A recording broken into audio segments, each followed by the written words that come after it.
अरे कोनिचिवा मीना-san, welcome to my channel. Chapter 107 builders. Chapter शुरू होता है यहाँ पर मेमोरी के ग्लिच में से ही हमें मेमोरीज की एक फ्रेम दिखाई जाती है, जहाँ पर एक ब्रिटिश ऑफिसर दिखने वाला मीट चिल्लाकर सामने वाले से पूछ रहा है मॉन्स्टर जो कचरे से बने हुए हैं किस तरीके का जोक है।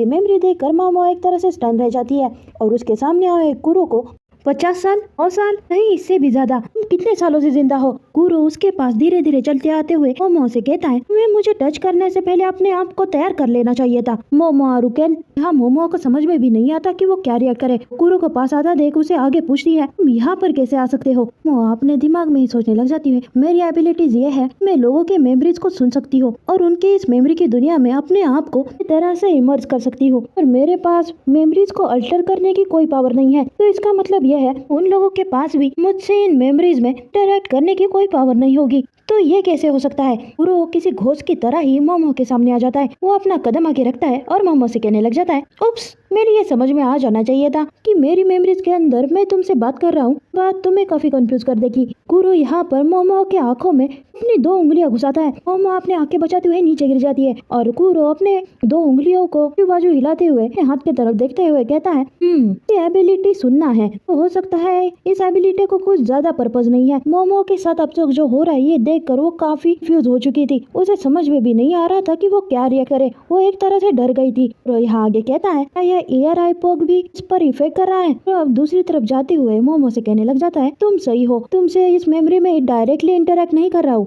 ये जो मैं तुम्हें तुम्हारे आगे तुम्हारे पीछे तुम्हारे आजू बाजू दिखाई दे रहा हूँ ये एक मेमोरी है, एक मेमोरी जो बस तुम्हारे लिए बनाई गई है। इस मेमोरी को मैंने खुद और उसके दोस्त मुझसे मिलने आए उससे पहले ही बना कर रख दिया था। मोमो सोचती है मेरे लिए मेमोरीज बना कर रखती। वो कुरो से जल्दी से पूछने लग जाती है तो इसका मतलब यह है तुमने ये पहले से ही आते हुए देखा था, तुम जानते थे कि ऐसा होने वाला है। अब कुरो यहाँ पर सोचने लग जाता है इन्फॉर्मेशन एक काफी नाजुक चीज होती है, वो जितनी शेयर की जाती है वो उतने ही उसका शेप बदल देती है। पर कोई इन्फॉर्मेशन गलत शेप लेकर ही बाहर फैल गई हो सकता है उससे नई डिस्कवरीज की जा सकती है और उससे हमें और भी नई इन्फॉर्मेशन मिल सकती है। तो मोमो का कहता है मैं तुम रेडर्स को एक छोटी सी इन्फॉर्मेशन देना चाहूंगा इस उम्मीद में कि मैं इस लॉस्ट मेमोरी के बारे में और भी कुछ ज्यादा जान सकूं। मोमो कुरो की बात सुनकर सार्काज्म में हंसती है। कुरो को टॉन्ट मारते हुए कहती है मुझे ये कहना तो नहीं चाहिए पर मुझे एक्चुअली में क्लीनर्स के लिए काफी बुरा लगने लग गया है क्योंकि इस सब के लिए उन लोगों को प्राइस पे करनी पड़ रही है। तो कुरो एक पल के लिए शांत रह जाता है, फिर अगले ही पल अपने दोनों बाहें फैलाते हुए और से चिल्लाकर मोमो से कहता है और ये बात हमें इस चीज पर लेकर आई है कि रेडर सब कैसे पे करने वाले हैं क्योंकि आजू बाजू ये मेमोरी वाली फ्रेम्स घूमने लग जाते हैं। तो अपनी प्राइस बताता है इस सारी गलती के लिए मोमो को प्राइस देनी पड़ेगी कि उसका ब्रेन ओवरलोड होकर फ्रीज हो जाएगा। अब हमें रियल टाइम में दिखाया जाता है जहाँ पर मोमो जोर से चिल्लाकर नीचे गिर जाती है। ऑब्वियसली उसका ब्रेन ओवरलोड हो चुका है। मोमो की आवाज सुन जोरली पीछे मुड़कर देखता है, दिखाई देता है कुरो ठीक ठाक है और मोमो उसकी हालत खराब हो चुकी है। ये सब देखकर खुद भी काफी कंफ्यूज हो जाता है, कहता है ये क्या हो गया। देखते हैं कि मोमो पीछे झाड़ी में बेहोश होकर नीचे गिर गई है, उसके चेहरे पर पसीना आ चुका है। जोरली मोमो के इस हालत को देखता है। कुरो जोरली से कहता है यहाँ पर बस ये कहना चाहूंगा इससे रिकवर होने के लिए 1 महीना तो जरूर लगने वाला है। जोरली थोड़ा देर शांत रहता है और कुरो से पूछता है तुमने उसके साथ क्या किया। कुरो बताने लग जाता है मैंने तो उसके साथ कुछ भी नहीं किया, वो मेरी मेमोरीज को चुराना चाहती थी और एक छोटी बच्ची के पास इतनी तो कैपेसिटी नहीं है कि वो इतनी सारी मेमोरी को झेल सके। इतना सब कुछ हो जाने के बाद भी मेरे इन्फॉर्मेशन का थोड़ा तो पीस मिल चुका है, मैंने ही इन्फॉर्मेशन का प्राइस डिसाइड किया, तो प्राइस तुम मुझे पे करने वाले हो। और ली थोड़ा सा स्मर्क दिखाते हुए कहता है तो तुम यहाँ ये कहना चाहते हो कि मैं मेरे सामान को 1 महीने से पहले नहीं खोल सकता, सही है ना। मतलब यहाँ पर आपके समझ में आ रहा है। जॉर्ली यहाँ पर समझ गया है कि मोमो को कुरो से जो इसे इन्फॉर्मेशन मिली है उसे 1 महीने बाद ही पा सकता है। ये सब समझने के बाद जॉर्ली अपने कोट में हाथ डालता है, कोट के अंदर से एक सैंडविच निकालता है। पूरा ये देखकर काफी कंफ्यूज हो जाता है। जॉर्ली कहने लग जाता है तुम यहाँ पर पहले से ही प्रिपेयर थे, यहाँ तक कि हमारे इस एम्बुश के लिए भी। तुम एक ऐसी पावर हो जिसे मैं आसानी से नजरअंदाज नहीं कर सकता। यहाँ जॉर्ली सैंडविच का एक बाइट लेता है और अपने सैंडविच को खाते हुए जॉर्ली अपने कोट को बर्ड के विंग्स की तरह शेप दे देता है। ये देखकर कुरो कहता है अच्छा तो तुम अपने कोट को पॉइंटी बनाने के अलावा भी शेप दे सकते हो। ये चैप्टर यही खत्म हो जाता है। इस चैप्टर 106-107 में काफी इंपॉर्टेंट इंफॉर्मेशन हम लोगों को मिल रही है। इससे रिलेटेड मेरे पास काफी इंपॉर्टेंट ओपिनियन है। तो कैनी सरबेरिक की विल की शुरुआत के ही फ्रेम में ये जो फॉरेनर्स की काउंसिल दिखाई गई थी, यहाँ पर वो लोग किसी ट्रैश बीस को मानने के लिए तैयार नहीं थे। ऐसे और बहुत सारे पॉइंट्स पर मैं एक थ्योरी वीडियोस जल्दी लाने वाली हूँ, इसलिए यहाँ पर मैं इन सभी बातों को स्किप कर रही हूँ। Hope you don't mind. अगले चैप्टर की तरफ बढ़ते हैं। 108 stay out of our way seriously. शुरू होता है, हमें दिखाया जाता है हॉर्डली एक एक बाइट लेते हुए अपने सैंडविच को खत्म करता है, अंगूठे से ही अपना मुंह पोंछ लेता है और अपने कोट को विंग के में बदलते हुए कूरो को फेस करता है। शेप को देखकर रुदो कहता है, विंग के पहले जैसा शेप था वैसा तो बिल्कुल भी नहीं है, ऐसा नहीं हो सकता। रुदो यहाँ पर काफी शौक होकर कहता है, ये मत कहना कि ये मेरे ही तरह एक ही वाइटल इंस्ट्रूमेंट से मल्टीपल पावर्स यूज कर सकता है। रुदो पीछे भागता है और इसे देखने लग जाता है कि रुदो को अचानक क्या हो गया। रुदो पीछे भागकर अपने बॉक्स पर चढ़ने लग जाता है। यहाँ पर फॉलो तो से पूछता है, तुम अपने बॉक्स का इस्तेमाल इस झोले के खिलाफ क्यों नहीं करते, इसे खा लेते। तो कहता है, ये नहीं कर सकता। बॉक्स के दांतों के यहाँ पर चढ़ते हुए ये बात आगे कहता है, मैंने बस इस बॉक्स को पावर देते हुए यही सोचा था कि मैं इस ट्रैश बिस को बॉक्स में डाल दूं, वजह से ये बॉक्स अब फुल हो चुका है। फॉलो सर को हाथ लगा लेता है, कहता है, ओह मैन, मतलब इस बॉक्स की कैपेसिटी अब खत्म हो चुकी है। मुझे लगता है कि जिस ट्रैश बिस ने हमें इतना परेशान करके रख दिया है उसमें तो कुछ ज्यादा ही कैलोरीज होगी। फिर हम झोली कूरो को देखे, जहाँ कूरो अपने कदम पीछे लेते हुए झोली को ऐसे कैजुअली कहने लग जाता है, नाउ नाउ नाउ, देखो मुझे मारने से वो ठीक नहीं होने वाली। ये तो मिनट पहले सैंडविच क्यों खाने लग गए? क्या ये तुम्हारे कोट के शेप चेंज करने का कोई ट्रिगर है? झोली काफी गुस्से से ही कूरो की तरफ बढ़ रहा था। वो उसके पास आते हुए कहता है, मैं तुम्हें इसके बारे में बाद में बताऊंगा। ये अपने कोट का शेप और भी बड़ा कर देता है। देखकर जैसे फॉलो चिल्लाता है, अरे नहीं, ये अभी अपने कोट से उड़ने वाला है, अपने साथ इन्फॉर्मेशन ब्रोकर को भी ले जाने वाला है। तो रुदो पीछे से चिल्लाता है, नहीं बिल्कुल भी नहीं, जी अपनी अब तक इन्फॉर्मेशन भी नहीं मिली हुई है। ये छोटा सा बॉक्स भले ही भर गया हो पर अभी भी इसका इस्तेमाल किया जा सकता है। उसे पकड़ो बॉक्स। तो अपने बॉक्स को एक तरह से कमांड देता है और हम देखे तो ये बॉक्स अपनी जगह से हिल भी नहीं पाता। देखकर फॉलो थोड़ा डिसअपॉइंटेड हो जाता है, तो भी नाराज हो जाता है और कहता है, मेरे समझ में आ गया, तुम इतने फुल हो गए हो कि तुम यहाँ से हिल भी नहीं सकते। हमारी कंडीशन को देखकर इंजन रुदो के बॉक्स से कहता है, तुमने इस ट्रैश बिस को खाकर हमारी बहुत मदद की है बॉक्सी, इसके लिए थैंक यू। चीन अपने अम्ब्रेला की एक लंबी सी डोरी खींच लेता है, आगे कहता है, इससे आगे मैं संभाल लूंगा। लगता है शायद मुझे ये करना ही होगा, मुझे ये दूर की लड़ाई ठीक से नहीं आती, अपने आप को संभाले रखना। ऐसा इंजन सभी को चिल्लाकर बताता है। इधर कूरो की तरफ अपने पंख फैलाए हुए बढ़ रहा था, तभी वो पीछे मुड़कर देखता है तो उसे दिखाई देता है कि इंजन की अम्ब्रेला उसके और कूरो के बीच में गोल गोल घूमते हुए आ रही है। हाँ, हम देखे तो इंजन तो काफी पीछे ही है, वो दूर से ही अपने अम्ब्रेला को अगले और कूरो के बीच में ला चुका है। जिनका यह अटैक देख कूरो कहता है, long range spinning umbrella. Engine अपने अम्ब्रेला से झोली के आजू बाजू गोल सर्कल बना लेता है। देखे तो इसे बीच में कूरो को भी इंजन की अम्ब्रेला से थोड़ा सा हिट हो जाता है। अम्ब्रेला झोली को हिट करे उससे पहले ही झोली हवा में छलांग लगा देता है। और इस तरफ हम देखे कूरो, जिसे इंजन के अम्ब्रेला का हिट लग गया है, वो बेचारा वो जमीन में धंस गया था। वहीं से ही इंजन को कहता है, मेरे समझ में आ गया, तुम काफी खराब फाइटर हो, है ना? इंजन कूरो के पास आ चुका है। वो अपने अम्ब्रेला के हैंडल को पकड़ लेता है। वो अपने अम्ब्रेला को अपने हाथ में लेकर उस लंबी रस्सी को दूसरे हाथ में लेकर ही झोली से कहता है, अब मैं तुम लोगों को हमारे रास्ते में नहीं आने दूंगा, हरामी रेडर्स। तो झोली अचानक से कहता है, ठीक है। झाड़ियों के बीच में जहाँ पर मोमा गिरी हुई थी, वहाँ से अचानक जोर से हवा और रोशनी आने लग जाती है। इंजन फॉलो रुदो अपने आप को जैसे तैसे बचाने लग जाते हैं। रुदो सामने देखता है झोली अपने कोट वाले पंख लहराते हुए आसमान में उड़ रहा है, अपने मामा को अपने हाथों में ले रखा है। वो यहाँ कहता है, इन्फॉर्मेशन ब्रोकर ने प्राइस इस वर्ड का इस्तेमाल किया। जहाँ तक मैं अपने प्राइस को पे कर दूं, मुझे अगर इन्फॉर्मेशन चाहिए, मुझे 1 महीने का इंतजार करना पड़ेगा, तभी मुझे मेरा सामान मिलेगा। मेरा यहाँ पर कोई काम नहीं है। झोली दूसरी तरफ निकलते हुए रुदो को मुड़कर देखता है और उसे सीरियसली ही कहता है, अगली बार जब हम लोग अपने गोल के रास्ते में एक दूसरे को मिलेंगे, तब मैं अपने स्लीव्स को ऊपर करके मैं जमीन पर पटकने वाला हूँ। झोली किसी हाई जेट की तरह उड़ते हुए ओमैन लैंड से निकल जाता है। रुदो भी उड़ते हुए झोली को चिल्लाकर कहता है, हाँ क्यों नहीं, जरूर ट्राई करना। मैं तुमसे पहले स्पेयर पर जाने का रास्ता ढूंढ लूंगा और तब मैं तुम्हारी बुरी हालत कर दूंगा और तुम्हारे मुंह पर हंसूंगा।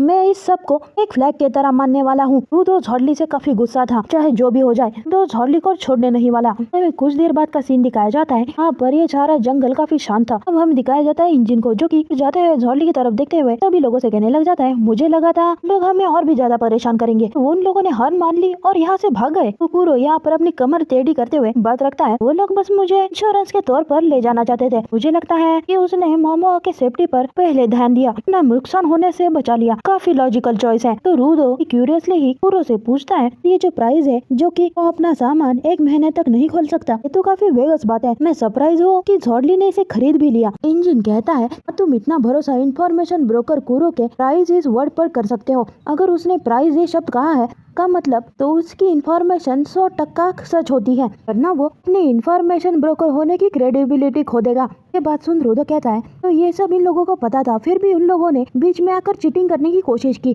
Typical readers. कुरो अब रुदो की तरफ देखते हुए कहता है तो हम लोगों से ये रेडर वाली मुसीबत अब निकल चुकी है, क्या हम हमारे बिजनेस पर काम करें? इंजिन भी कहता है आफ्टर ऑल तुम्हें जल्दी से अमू को जो ढूंढना है ना रुदो। रुदो यहाँ बॉक्स को टच करते हुए मुड़कर ही इंजिन की बात सुन रहा था। बॉक्स की तरफ देखता है, बॉक्स से अपना सर लगा लेता है, रूस से उस बॉक्स को थैंक यू कहता है। चेंज होता है, हमें दिखाया जाता है क्लीनर का हेडक्वार्टर। हम देखते हैं सेमियो को जो कि कोई मैगजीन पढ़ रही थी। टेम्स यहाँ पर कहता है तो तुम कह रही हो कि रुदो इन्फॉर्मेशन ब्रोकर से मिलने गया था और कुछ लोग घायल भी हो चुके हैं। डेडलिप चेहरा बना लेता है और कहता है मेरे पास कुछ करने के लिए नहीं है, मैं जाकर उन लोगों की थोड़ी मदद करता हूँ। और ये चैप्टर यही खत्म हो जाता है।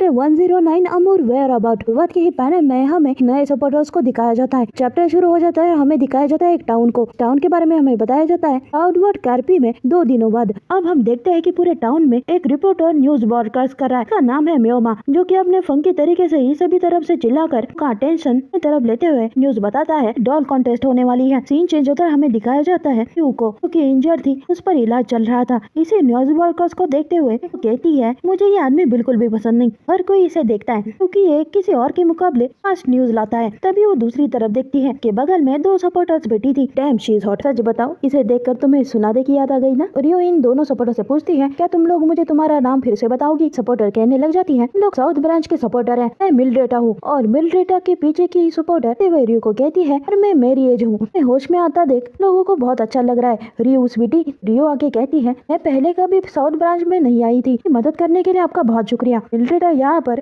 गुस्से में कहती है हाँ तुम्हें तो ग्रेटफुल होना ही चाहिए, इस बात से बिल्कुल भी फर्क नहीं पड़ता। तुम ये नहीं जानती थी कि तुम पूरी द नो मैन लैंड में गई थी, पर अगर तुम साउथ वार्ड में आने वाली हो तो तुम्हें साउथ वार्ड के क्लीनर ब्रांच में ये पहले से ही बता देना चाहिए था। क्लीनर हो, यहाँ पर रोने लग गई हो, तुम्हें ये गेस करना ही चाहिए था। तुम लोग नो मैन लैंड जरूर जाओगे। आगे उस इन्फॉर्मेशन ब्रोकर को हमारे साथ ऐसे खेलने मत देना। Damn it.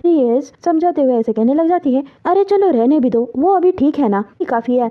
मिलड्रेटा अपने जगह से उठते हुए मलिनी कहने लग जाती है हाँ आई गेस तुम सही हो, और फिर भी जब हम लोग तुम्हें वहाँ से निकालने गए थे तब हमने देखा कि वहाँ का ब्रिज टूट चुका है। हमें चीजें इतनी कॉम्प्लिकेटेड करने की जरूरत थी? फिर उन लोगों ने नर्स को बचाने की स्टूपिड रिक्वेस्ट की। एडर फू या फिर व्हाटएवर जो उसका नाम है, क्या तुम हमारे साथ मजाक कर रहे हो? छोटे छोटे इमेज में हम लोग का सपोर्टर्स का स्ट्रगल देख सकते हैं। बेचारे टूटने के बाद इन लोगों की हालत खराब हो गई थी। यहाँ पर ये फू बीच में से ही लटका हुआ है और ग्रीस इन लोगों से रिक्वेस्ट कर रहा है कि इन रेडर को बचा लो। इसे ही गुस्सा होकर शार्प आइज में ही रियो की तरफ देखते हुए कहती है हेडक्वार्टर वाले लोगों का दिमाग खराब हो चुका है क्या? यहाँ मिलड्रेटा को सॉरी कहने लग जाती है तो बीच में रियो जाकर हुए उसे रियलाइज करते हुए कहती है देखो तुम बुरा मत मानो, तो ये सब चिंता हो रही है इसलिए कह रही थी। तो दिमाग में सोचती है क्या तुम्हें ऐसा लग रहा है? रियो आगे इन लोगों से पूछने लग जाती है अब तुम लोगों ने जब फू के बारे में बात की, मैं पूछना चाहूंगी कि फू कहाँ पर है? रेज कहती है हमारे यहाँ के ट्विंस उसका इंट्रोगेशन कर रहे हैं। देखो इंट्रोगेशन बस नाम का है, लोग बस ये श्योर कर रहे हैं कि क्या वो फू उसको अपना सच में एनिमी मानता है या नहीं। इस भी उसके साथ है तो उसे थोड़ा सेफ फील होगा।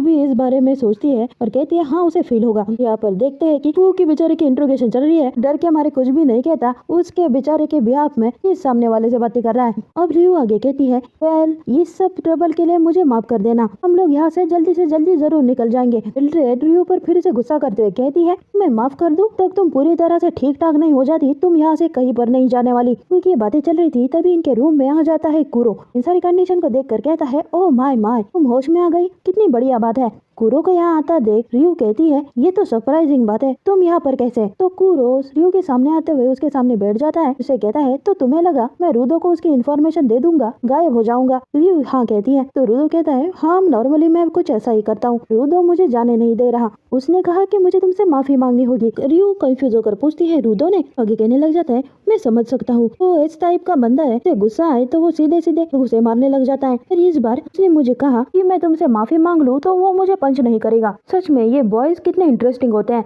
वो किसी खुली किताब की तरह है और तुम उन्हें धीरे धीरे ग्रो होते हुए भी देख सकते हो। अब मैं ये कहना चाहता हूँ बात का कुछ ज्यादा मतलब भी नहीं बनेगा, पर काम करने का तरीका काफी हेवी था, मुझे माफ करना। रियो जो कि बेड पर ही लेटी हुई थी तो वही से ही को कहती है मैंने तुम्हें माफ कर दिया। सब में मुझे इतना रियलाइज हो गया मुझे और भी मेहनत करने पड़ने वाली है। कुरो आगे रियो से कहने लग जाता है मुझे लगता है रुदो और बाकी सब वार्ड छोड़कर बाहर चले गए हैं। हमें देखने के लिए यहाँ पर रुक भी गए थे। फिर वो नोमैन लैंड पर चले गए। मैंने उन लोगों को आमू कहाँ पर है उसकी टिप दे दी। वो लोग उसे रेस्क्यू करने चले गए, जिसमें हम देखे तो एक लंबे से डेजर्ट में इस डूम के यहाँ पर हमें टेम्सी को दिखाया जाता है, जो कि हमारी टीम की तरफ चलते हुए आ रहा है। उधर भी मुड़कर टेम्सी की तरफ देखता है। टेम्सी हमारी टीम के पास आता है। इस इमेज में इतना तो समझ में आ रहा है कि टेम्सी टाउन के बाहर खंडर जैसी जगह पर हमारी सारी टीम से मिल रहा है। जब इस खंडर जैसी जगह पर ही को किडनैप किया गया है। टेम्सी इन लोगों के सामने आकर अच्छा बनने का नाटक कर रहा है। वो बात करने लग जाता है, मैंने जितना सोचा था उससे ज्यादा तुम लोग जल्दी आ गए। जिन कहता है हाँ, हमें साउथ ब्रांच ने यहाँ पर छोड़ दिया। टेम्सी कहता है ये तो अच्छी बात है, तुम लोगों को यहाँ पर देखकर बहुत बढ़िया लगा। रियो के बारे में भी पता चल गया है। रुद्र यहाँ पर टेम्सी से पूछता है तुम यहाँ पर क्या कर रहे हो?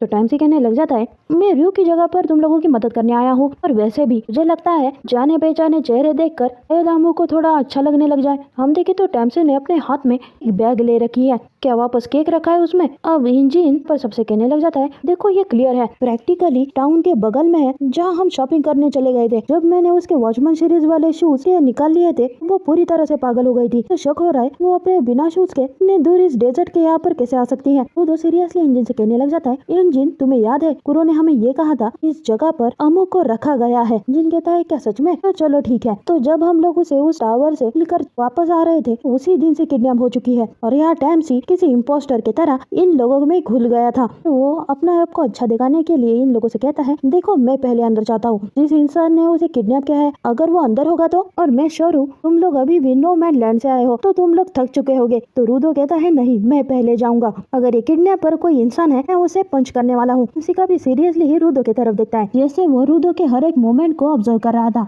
हमारी टीम खंडर के अंदर चली जाती है जहाँ पर काफी दूर तक नीचे जाने के लिए स्टेयर्स थे। इंजन रूदो इस जगह को ऑब्जर्व कर रहे थे। जेल जैसी जगह पर लोगों का ध्यान जाता है। रूदो भागकर उस जेल की तरफ जाता है। उसी में ही झुककर रूम के अंदर क्या है वो देखता है तो उसे दिखाई देता है अमू, जिसे जंजीरों में बांध कर रखा गया था। तो अमू का आवाज लगाता है। अमू से तैसे आंखें खोलकर सामने देखती है तो इमोशनल हो गई थी। धीरे धीरे रोते हुए कहती है हमेशा से जानती थी तुम मुझे लेने के लिए जरूर आओगे रूदो। अब सीन चेंज होता है। थोड़ी देर बाद हमें दिखाया जाता है कि इस जेल के दरवाजे को ओपन करके हमारी टीम जेल के अंदर आ चुकी है। कोई अमू के आजू बाजू बैठ चुका है। टॉम में अमू को चेक करके कहती है ये कितना बुरा हो गया, तो इतने दिनों से पानी भी नहीं दिया है। अमू को जंजीरों से निकाल दिया गया है और उसे रूदो सपोर्ट दे रहा है। इंजन अमू की हालत देखकर कहता है एल्सा तो पहले से ही रियो की मदद करने के लिए यहाँ से निकल चुकी है, पर यहाँ से क्लीनर का हेयर कटर काफी पास है, लोग वहाँ पर अमू को ले जा सकते हैं। ये बेहोशी की हालत में रूदो के ऊपर गिर गई है। हाँ रियो इसकी हालत देखकर कहता है इसके साथ किसी ने ये सब किया क्यों? तभी अमू की नजर रूदो के पीछे खड़े हुए टेम्सी पर जाती है। का चेहरा किसी भूत की तरह लग रहा था। ऐसा लग रहा है जैसे अमू बताने वाली है कि यह सब उसके साथ टेम्सी ने किया। कहती है कि तुम क्या तुम भी मुझे बचाने आ गए हो? टेम्सी अमू के पास नीचे बैठ जाता है। कहता है नहीं मैं बस यहाँ पर तुम्हें ये देने के लिए आया हूँ। टेम्सी इस बैग से ओके वॉचमैन सीरीज वाले शूज निकालता है। उसे देते हुए कहता है तुम्हें इसकी जरूरत है ना? एक अमू वेल होकर रोने लग जाती है। टेम्सी को थैंक यू कहती है और ये टेम्सी किसी हिपोक्रेट की तरह से बड़ी सी स्माइल दिखाता है और ये चैप्टर यही खत्म हो जाता है। Chapter 110 an act of. इस चैप्टर की शुरुआत में हम देखे हमें वही पुराना वाला सीन दिखाया जाता है जहाँ पर अमू के टावर देखते जहाँ पर अमू रहती थी, और इस ब्लैक एंड व्हाइट इमेज में ही हम देख सकते हैं कि एक रस्सी धीरे धीरे अमू के घर के अंदर जा रही है। ये और कहीं नहीं बल्कि टेम्सी है जो कि क्लीनर के साथ आगे जाने का नाटक कर रहा था, पर उसने असल में अपने रोप को यहाँ पर भेज दिया था। हम लोग इस स्लीव से कि इस रोप को जाते हुए देखते हैं। हम देख सकते हैं कि ये रोप अमू को पास होकर के टावर के अंदर जा रही है और अमू ये क्लीनर्स को सी ऑफ करने के लिए बाहर रुकी हुई थी, तो उसका इस सब चीजों पर ध्यान नहीं था। ये पेंटा तो नो मैन लैंड डेजर्ट है, यहीं पर ही अमू से क्लीनर्स का पहला कांटेक्ट हुआ था। चीन जाते हुए कहता है श्योर हूँ अमू की स्मेल काफी पावरफुल है। तो हमारा जान का इंजन को कहता है इंजन ऐसी बातें मत करो वरना तुम लोगों को गलत आइडिया दे दोगे। इधर रियो भी आगे बढ़ते हुए कहती है लोगों की पुरानी मेमोरीज को बाहर निकालना वैसे ये काफी स्केरी पावर है। हम देखे तो ये टेम्सी इन सभी के पीछे चलते हुए काम कर रहा है। तो आगे कहते हैं हम लोग कितने लकी है कि हम टेम्सी के पावर को ऊपर इस्तेमाल कर सकते हैं। ये सीजर की पावर है, इससे कोई गलत मूव हो गई तो उससे लोगों की जान भी जा सकती है। ऑफ कोर्स मैं ऐसा कभी नहीं करने वाली। रियो टेम्सी ने उन लोगों को अपने रेसियो से जो बांध कर रखा था उस वजह से ये लोग में आ गए थे, इसी बारे में बात कर रही थी। तो डेलमन भी अपनी बात रखता है टेम्सी की पावर मन को पकड़े रखने के लिए बहुत परफेक्ट है, मुझे इसकी हमेशा बहुत मदद होती है। टेम्सी पीछे से आते हुए लोगों से कहता है सपोर्टिव पावर होना कितनी बढ़िया बात होती है ना? देखिए अपने स्लीव से ही क्योंकि टावर के अंदर रोप को भेज देता है। रोप अमू दरवाजा बंद करे उसे पहले अंदर चले गए थे। दरवाजा पूरा क्लोज होने के बाद अमू के पीछे एक रोप से बनी हुई ह्यूमन फिगर आ जाती है। काफी डरावनी थी, जिसे देख अमू काफी डर जाती है। टेम्सी कहता है कि पावर बहुत तरीके से मदद कर लगती है। सर इसका मोनोलॉग चल रहा था, वो हमेशा मुझे मेरी सारी जिंदगी गलत समझते रहे हैं। देखे तो अमू के सामने ये ह्यूमनॉइड फिगर अपने पंख फैलाती है। हाय भगवान, मतलब वो मर्डरर एंजल वाली पावर टैम्सी की ही पावर है। डर कर ही पीछे जाने लग जाती है और ये ह्यूमनॉइड फिगर अमू की तरफ बढ़ती है। दरवाजा बंद है, इस वजह से अमू कहीं भाग नहीं सकती। और टैम्सी मोनोलॉग में फिर कहता है, पर मैं अब ऐसा इंसान हूँ के अंदर कोई रिजेंटमेंट नहीं है, फिर कोई गुस्सा नहीं है। ये ह्यूमनॉइड फिगर अमू पर अपने हाथ से जोर से अटैक कर देती है। बेचारी नीचे गिर जाती है। डर कर ही इस ह्यूमनॉइड फिगर की तरफ देखती है। टैम्सी आगे कहता है, मेरे पास इन इमोशन से भी ज्यादा कुछ पावरफुल है। और यहाँ देखे तो ह्यूमनॉइड फिगर अपने रोब से अमू के शूज निकाल लेता है और वो अमू की तरफ आगे बढ़ता है। अमू की तो समझ में भी नहीं आता कि वो इसके साथ ऐसा क्यों कर रहा है। जोर से चिल्लाती है और हमें दिखाया जाता है अमू के पैर। इसका मतलब ह्यूमनॉइड फिगर ने अमू को गले से रोप बांधकर ऊपर उठा लिया है। टैम्सी यहाँ पर कहता है, मेरे पास ऐसा कुछ है किसी और चीज से भी परफेक्ट है। ह्यूमनॉइड फिगर अमू को उसके गले से रोप बांधकर पूरी तरह से चोक करने लग जाती है। अमू दर्द से चिल्लाते हुए रूदो का नाम लेती है। हमारी समझ में आता है अमू अपने चोकर से जब रूदो को बस मदद के लिए आवाज लगा रही होती है, तभी क्लीनर्स की गाड़ी में दरवाजा जोर से बंद करके टैम्सी के अंदर बैठ जाता है। इस वजह से रूदो को अपने चोकर से अमू की को आवाज नहीं आती। इस हरा में टैम्सी ने एक टाइमिंग का भी यूज किया है। हमारी टीम की तरफ स्माइल करते हुए देख रहा था और हम इधर दूसरे फ्रेम में देखे तो ये अपने स्लीव से अपने रोप को निकाल कर को दूसरी तरफ किडनैप कर रहा था। टैम्सी अपने मन में आगे कहता है, मेरे पास ऐसा कुछ है तो इटर्निटी तक ये पीछे रहेगा। इस इमेज में हम देखे तो किसी के रोप ने अमू के चोकर को भी निकाल दिया है कि वो किसी से कांटेक्ट न कर सके। टैम्सी अपने काम पर काफी खुश है। वो खुशी से अपने आंखें बंद कर लेता है और हमें यहाँ पर दिखाया जाता है रूदो और रेक्तो को। यह रूदो का भी छोटा बच्चा है जो कि रो रहा है और रेक्तो उसे समझा रहा है। इसी फ्रेम को ही याद करके टैम्सी कहता है, प्यार ये कितना सुंदर होता है ना। ये फ्रेम में दिखाया जाता है एक तलवार को, और कुछ नहीं बल्कि रेक्तो के छाती में किसी ने ये तलवार घुसा दी है। और कोई नहीं बल्कि टैम्सी था कि कहता है, ने जो भी किया ये मेरा प्यार था। मतलब ये जो मर्डरर एंजल, वो मास्क वाला आदमी जिसने रेक्तो को मारा था, ये और कोई नहीं बल्कि टैम्सी है। क्यों टैम्सी, तूने ऐसा क्यों किया? चैप्टर की तरफ आते हैं। रन टाइम पर हम देखते हैं क्लीनर के हेडक्वार्टर में। अब क्लीनर के यहाँ तो अमू का इलाज चल रहा था और यहीं पर टैम्सी अमू को हंसते हुए देख रहा था और अमू को देखते हुए कहता है, काफी खराब शेप में है बेचारी बच्ची, पर इस सबसे तेरा रूदो के साथ जो बॉन्ड है वो काफी स्ट्रॉन्ग बन जाएगा। अमू बेहोश ही थी और टैम्सी उसे देखकर ही स्माइल कर रहा था कि उसके दिमाग में कुछ चल रहा है। वो आगे अपने दिमाग में सोचता है, अब मैं रूदो को टीज करने के लिए आगे क्या करूँ। याद आता है जब रूदो को लोग एबिस में फेंक रहे थे, तभी उसने रोड में किसी को मास्क में देखा था और उसे देखकर कहा था कि मैं तुम्हें मार दूंगा। इसी पल को याद करते हुए टैम्सी आगे सोचता है, मैंने रेक्तो को मारकर ऑलमोस्ट ही रूदो को पकड़ लिया था। ये काफी नहीं है, मुझे उसे उसके सेल को ने पर मजबूर कर देना होगा। हम देखते हैं यहाँ पर एक ब्लैक और सल्कर जैसी चीज। आप लोगों को याद ही होगा जब सेमियो ने पहली बार रूदो को चेक किया था, फिर उसने उसके अंदर कुछ ऐसा ही देखा था, कुछ डार्कनेस जो उसके अंदर ग्रो हो रही है। टैम्सी शायद को रूदो के अंदर से बाहर निकालने की कोशिश कर रहा है। क्यों और ये डार्कनेस वाला कोर है क्या, बारे में हमें कुछ ज्यादा जानकारी में तो नहीं मिल रही है। की तरफ आए टैम्सी काफी देर तक सोचने लग जाता है। थोड़ी देर बाद अपने दिमाग में कहता है, मुझे ये प्यार के लिए करना पड़ेगा, बस और कोई चॉइस भी नहीं है। ऐसा गंदा प्यार है टैम्सी तुम्हारा। नहीं यार, मांगा में हमें कितने पीडोफाइल देखने मिलने वाले हैं। वैसे जो कपाट इसका ये जो प्यार वाला एक्ट है, रूदो को अंदर से तोड़ना चाहता है। रूदो के अंदर से कोई डार्कनेस वाली चीज बाहर लाना चाहता है। इसीलिए यहाँ कहता है मुझे किसी को कर देना होगा। यहाँ पर अमू सोई हुई थी। शायद टैम्सी का अगला टारगेट अमू हो सकती है। चलो देखते हैं आगे क्या होता है। ये चैप्टर यही खत्म हो जाता है। Chapter 111 false face. चैप्टर की शुरुआत में ही हम देखें तो रात का टाइम हो चुका है और रात की लैंप जलने लग गई है। उसके आजू बाजू रात के कीड़े मंडरा रहे हैं। दिखाया जाता है अमू को जो कि धीरे धीरे होश में आ रही है। होश में आते ही उसे दिखाई देता है छत जहाँ पर ट्यूबलाइट जल रही थी। अपनी आंखें धीरे से खोलते हुए राइट तरफ देखती है जहाँ पर उसे खाली रूम दिखाई देता है। अमू जोर से सांस भी ले रही थी। फिर उसकी नजर अपने हाथों में लगे हुए सुई की तरफ जाती है। को यहाँ पर लाइन लगाई गई थी। देखकर अमू घबरा जाती है। वो डर कर यहाँ वहाँ देखने लग जाती है। तभी उसकी नजर ट्यूलिप के फ्लावर पॉट की तरफ जाती है। ये इमेज में हमें पूरी तरह से दिखाया जाता है रूदो के सर पर ये ट्यूलिप का फ्लावर पॉट है और रूदो ऑकवर्ड चेहरे से अमू की तरफ देख रहा है। अमू काफी शॉक होकर ही रूदो की तरफ देख रही थी। अमू को होश में आता है देख रूदो ऐसे ही ऑकवर्डनेस में कहता है, कैसी हो। अमू यहाँ पर धीरे धीरे बातें करने लग जाती है। रूदो क्या ये फ्लावर तुम्हारे सर पर स्प्राउट हुआ है? तो रूदो जल्दी से कहने लग जाता है, क्या? नहीं, बिल्कुल भी नहीं। दो एक्सप्लेन करने लग जाता है, मैं यहाँ तुम्हारे शूज को देख रहा था तभी ये मेरे सर पर गिर गया। और इस इमेज में हम देखे जब रूदो नीचे बैठकर मुँह के शूज को चेक कर रहा था भी वो बाजू के टेबल से टकरा जाता है। उसी मोमेंट पर वहाँ पर रखा हुआ फ्लावर पॉट्स रूदो के सर पर गिर जाता है। मुँह ऐसी कमजोरी में अपने शूज की तरफ देखती है, अपना हाथ आगे बढ़ाती है।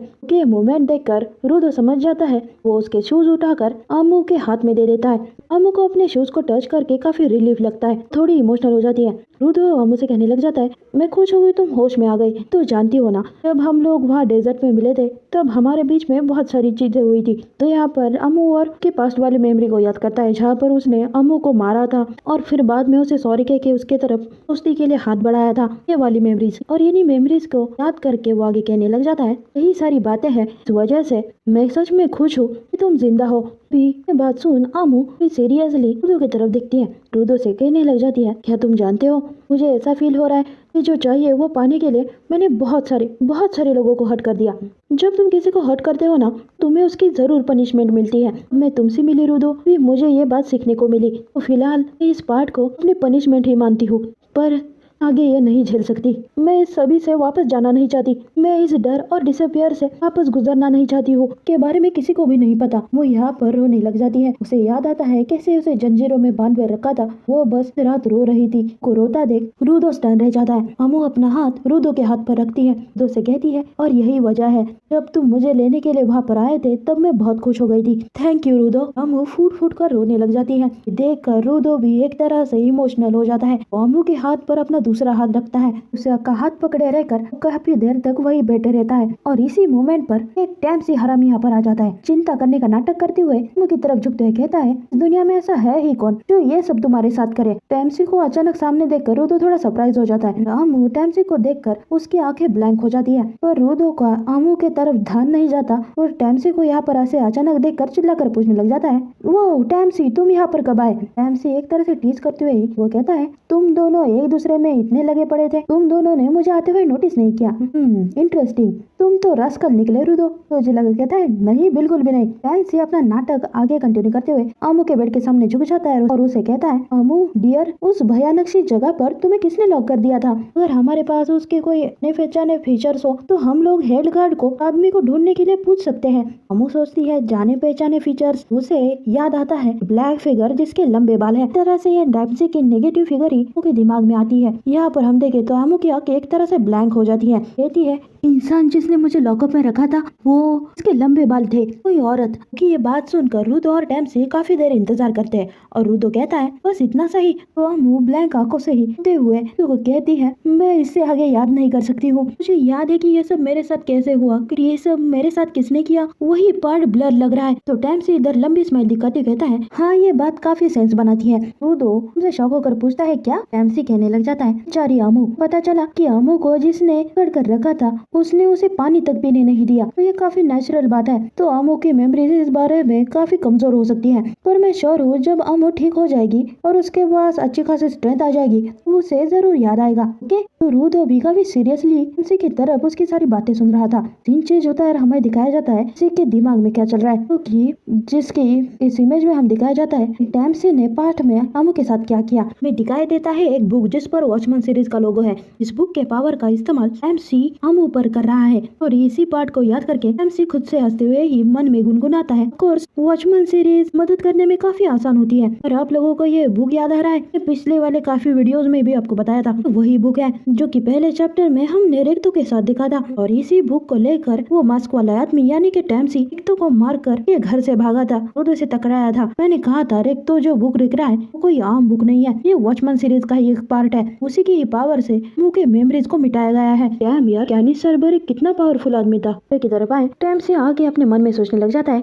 ये नाम इतना भी खराब नहीं है, फिर भी ये काफी इजी है। तो मैं श्योर हूँ कि उस इन्फॉर्मेशन ब्रोकर ने मेरे बारे में इन लोगों को जरूर बताया होगा, मैं चाहूँ या ना चाहूँ। पर जब रूदो मुझे ऐसा लुक देता है तो मुझे अपना गार्ड डाउन नहीं करना चाहिए। क्या इस इन्फॉर्मेशन ब्रोकर को मेरे बारे में पता था, उसने जानबूझकर मेरे बारे में कुछ नहीं बताया, या फिर वो सच में मेरे बारे में कुछ नहीं जानता। टैम्सी अपनी जगह से उठ जाता है वहाँ से जाते हुए रुदो की तरफ देखकर अस्करी उससे पूछने लग जाता है, हाँ याद आया, क्या तुमने इंफॉर्मेशन ब्रोकर को वॉचमैन सीरीज के बारे में पूछा? क्या तुम्हें कुछ मिला? रुदो कहता है, हाँ, मैंने उस इंफॉर्मेशन ब्रोकर से उस इंसान के बारे में पूछा जिसने चोकर्स बनाए हैं, पर उस इंफॉर्मेशन ब्रोकर ने बताया कि वो उसके बारे में कुछ भी नहीं जानता। तो टैमसी ये बात सुनकर एकदम शॉक हो जाता है और पूछता है, क्या सच में? टैमसी यहाँ पर जेन्युइनली सरप्राइज हो गया था और वो आगे कहता है, और तुमने इस चीज के लिए प्राइस पे की थी है ना, इसलिए तुमने काफी मेहनत भी की थी। तभी टैमसी अपने चेहरे पर फ्यूज लेता है और वो अपना चेहरा छुपा कर थोड़ा स्मर्क करता है और दिमाग में सोचता है, वेट लगाता हूँ तो इसके बारे में बिल्कुल भी खुश नहीं होगा। और इधर हम देखे तो रुदो काफी सीरियस नजर से टैमसी की तरफ देख रहा था, जैसे कि वो उसके आत्मा में झांक रहा हो। ऐसा लग रहा है जैसे रुदो टैमसी के बारे में जानता है, बल्कि रुदो की आंखों में देखे तो ऐसा लग रहा है जैसे कि रुदो को कि टैमसी झूठा है, फिर वो सही आदमी नहीं है। रुदो के इसी नजर को टैमसी भी नोटिस करता है और दिमाग में सोचता है, ये चेहरा एक झूठा होने के तौर पर मैं इस चेहरे को अच्छे से जानता हूँ। ये ऐसा चेहरा है जैसे कोई मुझसे झूठ कह रहा है, क्या इसे कुछ सुनने मिल रहा है? और टैमसी और रुदो एक दूसरे को बस स्टेयर कर रहे थे।